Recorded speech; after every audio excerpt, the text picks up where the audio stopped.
Hello दोस्तों, मैं Kundan sir innovative educational centre में आप लोग के स्वागत करते हैं।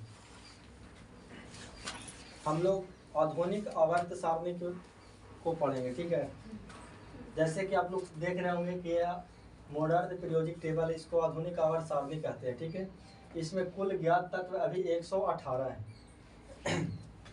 देखिए, इससे प्रश्न पूछते हैं कि बताइए वर्ग या समूह की संख्या कितने हैं। तो वर्ग की समूह की संख्या होते हैं 18 समूह होते हैं, ठीक है।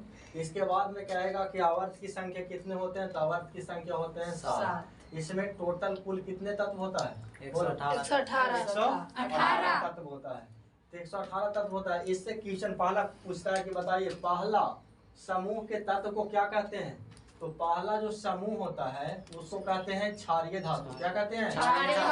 क्षारीय धातु कहते हैं। फिर कहता है कि बताइए दूसरे समूह को तत्व को क्या कहते हैं। बोलिए क्षारीय दूसरा मिर्जा समूह वाला को ये कहेगा क्षारीय मिर्जा धातु कहते हैं, ठीक है। फिर बोलता है बताइए 17 वाला को क्या कहते हैं। तो 17 वाला वर्ग को कहते हैं हाइड्रोजन तत्व। कौन तत्व कहते हैं। हाइड्रोजन तत्व कहते हैं। हाइड्रोजन में कौन कौन आता है। तो बोलिए फ्लोरीन, क्लोरीन, ब्रोमीन, आयोडीन और अस्टैटिन। आयोडीन और अस्टैटिन होता है। तो इसमें पूछता पूरे आवर्त सारणी में सबसे ऋणात्मक तत्व कौन है। तो ये होता है फ्लोरीन। इसका परमाणु संख्या कितना होता है, ठीक है। इसके बाद आगे देखिए, फिर कहता है कि 18 वाला वर्ग को या समूह को शून्य वर्ग या अकीरिय गैस या निष्क्रिय गैस कहते हैं। और इसकी संख्या होते हैं 6। इसकी संख्या कितने होते हैं। 6 होते हैं। अकीरिय गैस इसको बोलते हैं। क्या बोलते हैं। अकीरिय गैस बोलते हैं। इसकी संख्या कितने होते हैं। 6 होते हैं। लेकिन इसमें देखिए एक और है, इसको अभी इंक्लूड नहीं किया गया। ये 6 तक ही रेडॉन को लिया जाता है, ठीक है। चलिए देखिए, यहाँ पर हो गया helium, neon, argon, krypton, xenon, radon. 3 गो और 3 6, ठीक है। यहाँ पर देखिए हाइड्रोजन है जो पहला वर्ग का पहला तत्व है। तो उसको कहा जाता है आवारा तत्व। क्यों। क्योंकि इसका जो है वैलेंसी 1 होता है और 17 वाला का भी 1 होता है। तो इसलिए अस्थिर रूप से नहीं कि इसमें होगा कि इसमें, इसलिए इसको कहा गया आवारा तत्व। और हाइड्रोजन और हीलियम अगर लें तो गुब्बारा और वायुयान के टायरों में भागा जाता है हीलियम गैस, जो कि सबसे हल्का गैस हाइड्रोजन है। क्यों। क्योंकि वह ज़्यादा खतरनाक होता है कि आगे जाके ब्लास्ट कर जाए, ज़्यादा क्रियाशील होता है हाइड्रोजन के अपेक्षा, हीलियम के अपेक्षा हाइड्रोजन, इसलिए हीलियम को भागा जाता है। आगे देखिए, आगे इसमें है एक पूछता है कि आवर्त सारणी में टेढ़ी मेढ़ी रेखा क्या दर्शाती है। तो ये धातु और बाएं तरफ को क्या होते हैं। धातु और दाएं तरफ होते हैं धातु होते हैं। और एक चीज पूछता है कि बोलिए वर्ग में समूह में ऊपर से नीचे जाने पर क्या वृद्धि होगा। तो 2 चीज याद रखिएगा, ये परमाणु का आकार या परमाणु का त्रिज्या। परमाणु त्रिज्या में क्या होता है वृद्धि। और धातु का जो गुण होता है इसमें भी वृद्धि होता है, बाकी सब घटेगा। बोलिए वर्ग या समूह में ऊपर से नीचे जाने पर 2 चीज में वृद्धि। एक तो धातुई गुण में वृद्धि हो जाएगा, या परमाणु के आकार में बड़ा होगा, या परमाणु त्रिज्या में बड़ा होगा, बाकी सब घट जाएगा, ठीक है। चलिए इसके बाद में ध्यान दीजिएगा, ये क्वेश्चन पूछता है। फिर पूछता है कि बोलिए पहला, ये आवर्त की संख्या होते हैं 7। तब पहला में कितने तत्व होते हैं 2 गो, दूसरा में 8, तीसरा में 8, चौथा में 18, पांचवा में 18 और छठा में 32 के साथ होता है ये पूरा, और सातवां में 32 के साथ क्या होता है अधूरा रहता है, ठीक है। चलिए इसके बाद में बताइएगा कि हाइड्रोजन तत्व किसे कहते हैं। देखिए आवर्त 1 है, 2 है, 3 है, 4, 5, 6, 7। तो बोलिए 6 और 5 और 6 वाले तत्वों को रखा गया है इधर अलग नीचे में। इसको कहते हैं कैसा तत्व है।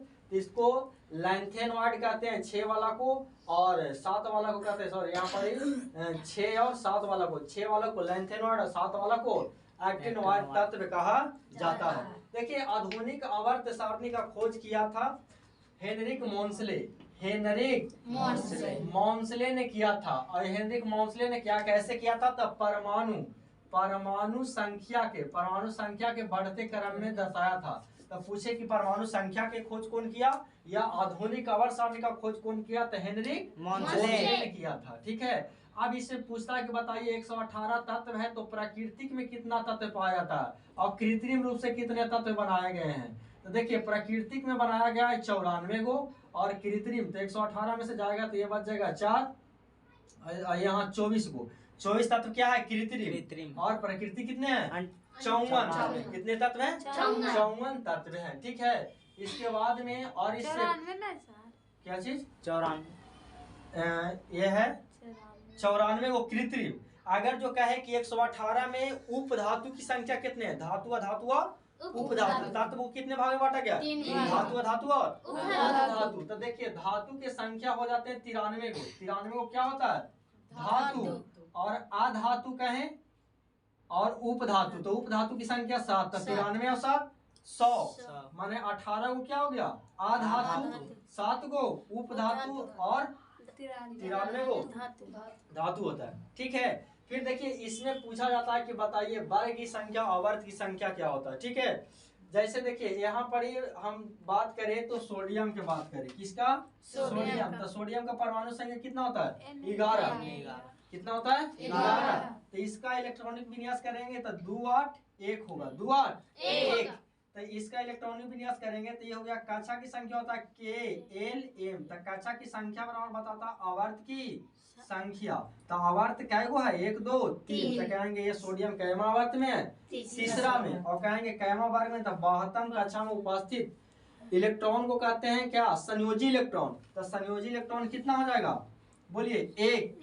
और ये जो बचता है इसको बोलते हैं कोर इलेक्ट्रॉन। क्या बोलते हैं कोर इलेक्ट्रॉन। और कक्षा की संख्या बताता है वर्ग की संख्या था 1 2 3 माने तीसरा वर्ग में। अब पहला वाला बताता है वर्ग की संख्या, तो वर्ग भी कैमा में है पहला में। ठीक है, और जैसे पहला में हो गई।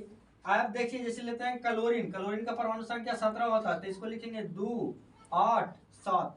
तो आप देखिए कहेंगे संयोजी इलेक्ट्रॉन कितने 7, कोर इलेक्ट्रॉन कितना था 8 2 10 को। अब कहेंगे कैमा वर्ग में है या आवर्त में, तो वर्ग हो गया KLM। ये कक्षा हो गया 1 2 3। ये भी कैमा आवर्त में, तो तीसरा में। और समूह कहे तो 7 नहीं होगा, यहाँ 17 हो जाएगा। क्या हो जाएगा 17 हो जाएगा। ठीक है, चलिए 17 हो जाएगा ये। इसके बाद में और भी हम लोग करेंगे। फिलहाल इतना ही बताने के लिए धन्यवाद।